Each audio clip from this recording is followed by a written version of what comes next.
Hey guys, my name is Nika Comet, and I'm a singer for a band called Chase the Comet. And now I got a big surprise for you guys.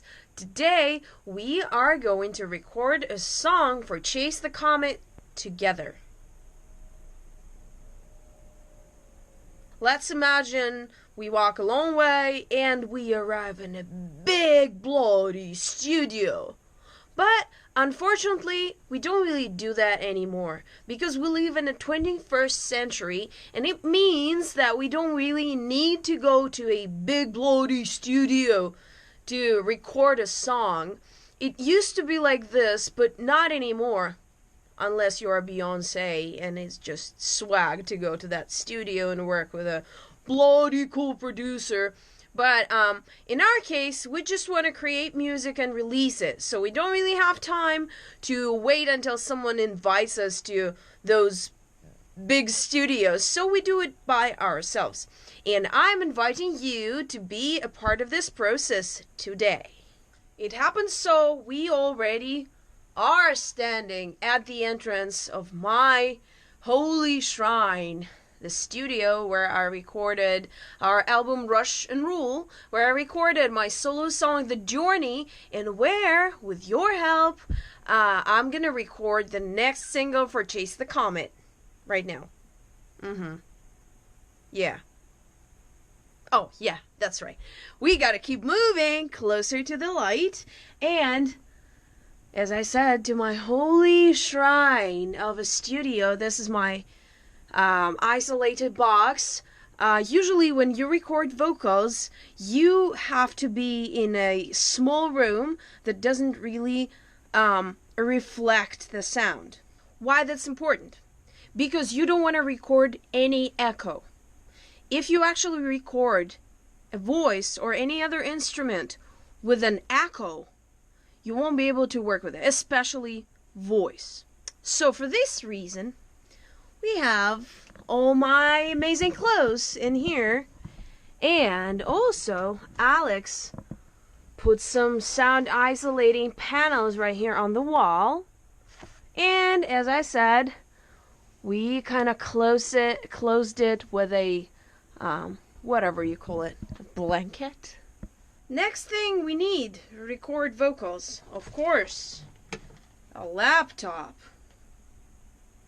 with some workstations like Logic Pro or Studio One or Pro Tools, whatever you use, whatever you prefer.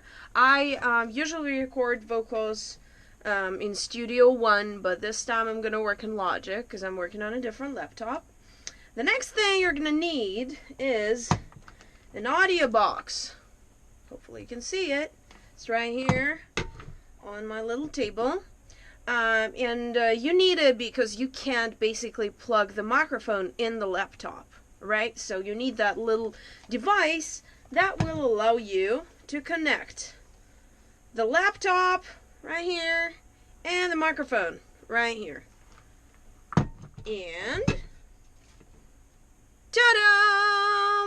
You need this guy. By the way, again, almost all our songs were recorded in this very microphone. You don't need it to cost $3,000 to get a decent sound.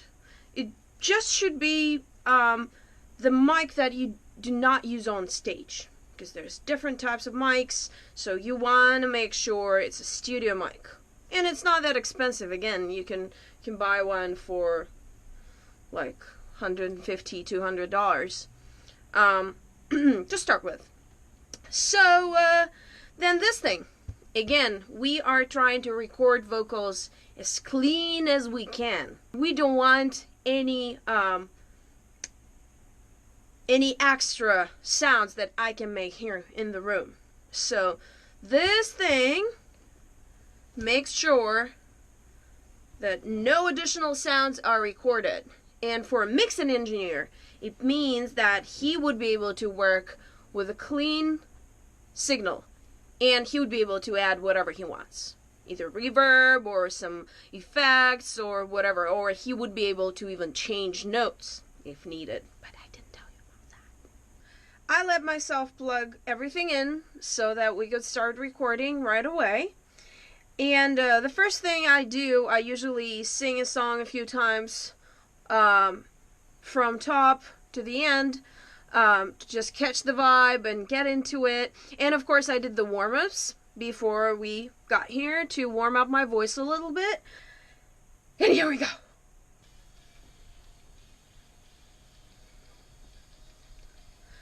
Trying, almost dying, but keeping doing what I'm doing. The most important thing during the recording is to be able to analyze what you do.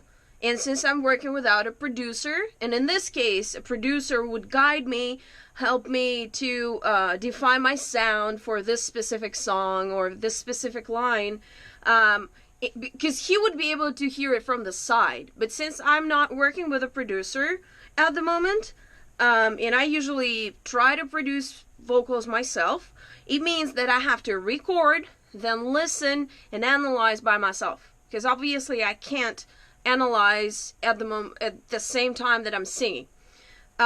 So in this first verse that I just tried to record it, there's so many lyrics, and I'm kind of bubbling all them.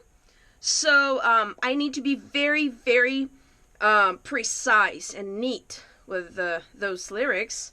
If I want to understand, if I want you to understand what I'm singing about. So let's do this one more time. Together. Trying, almost dying, but keeping doing what I'm doing. But now at last, look at me, I'm lying, complaining, whining, ranting, moaning. We'll need some rest, no doubt, or otherwise we'd guess we all are slaves. When we thought we were braves, procrastination and frustration have become our brand new awesome friends. Okay, and here I'm pausing. And now I'm listening to what I just recorded, trying to figure out how I can improve it. Eventually, I will end up recording 4 or 5 takes, and then I would analyze which one is the best, and then record more of trying to copy that best take. Sometimes I would cut. You know, like, the beginning will be very good in one take, and then the ending will be good in the other take. But I usually try to have it whole, you know? Because it's always a challenge, and we want to challenge ourselves. We want to get better in whatever we do. So after recording one best take, I'm gonna try to copy it 2 more times. And so, in the end, when you guys listen to the song, you think it's one vocal, you actually usually hear 3 vocals. Because we take one, put it in the middle, and then 2 more go to the side. And then if there's backing vocals, which I'll show you in a second, there's usually 2 of them that go in each ear. Okay, and now we're coming into the second part of the second verse, where I change the rhythmic of the vocals a little bit, and that's where we have a very strong, very powerful back vocal that comes in 2 tones over. I'm not sure that I said it correctly. If classical musicians are watching me, I know how to say it in Russian, but I'm not really sure how to say it. Actually, I should look it up. You know, I'm being lazy sometimes. But yeah, I'll show you in a second, so you would know what I'm talking about. Here we go.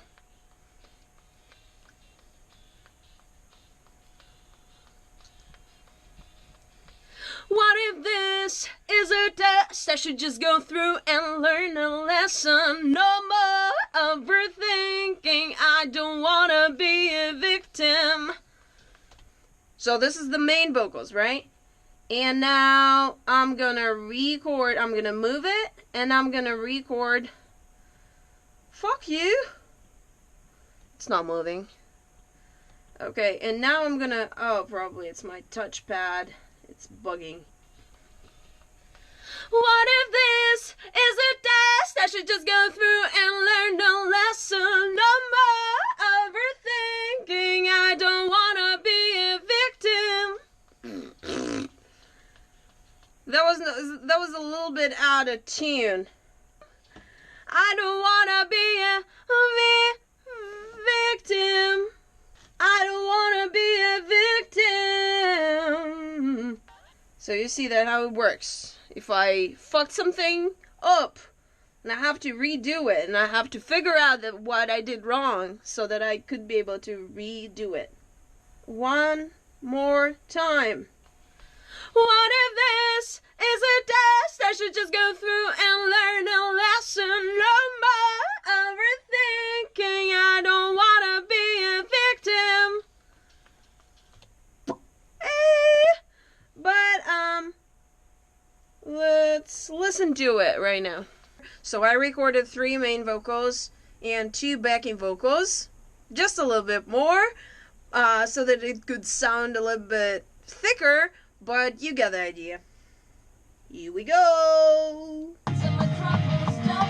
What if this is a test I should just go through and learn a lesson? No more overthinking. I don't wanna be a victim. So here we go. A very rough mix, obviously, because I'm recording it right now. There's no effects on vocals, nothing.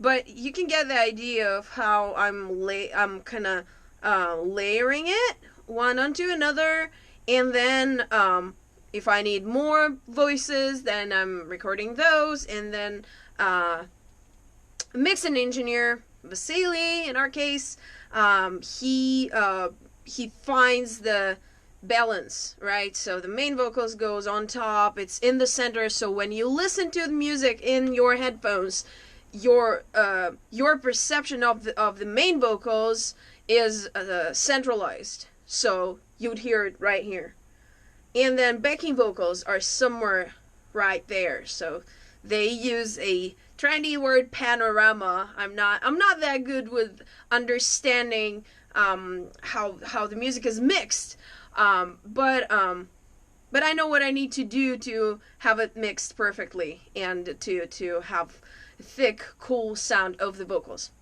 So I still have something else to record right here, and I'm gonna get down to recording to make sure you guys enjoy it when we promised to release it.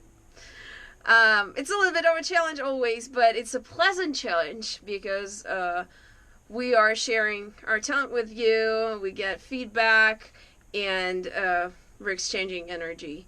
So I guess it's the most important thing between a fan and an artist, and I'm more than happy to share my experience, my knowledge, and if it inspires someone, if it gives you some inspiration, this is awesome. This is why I do this.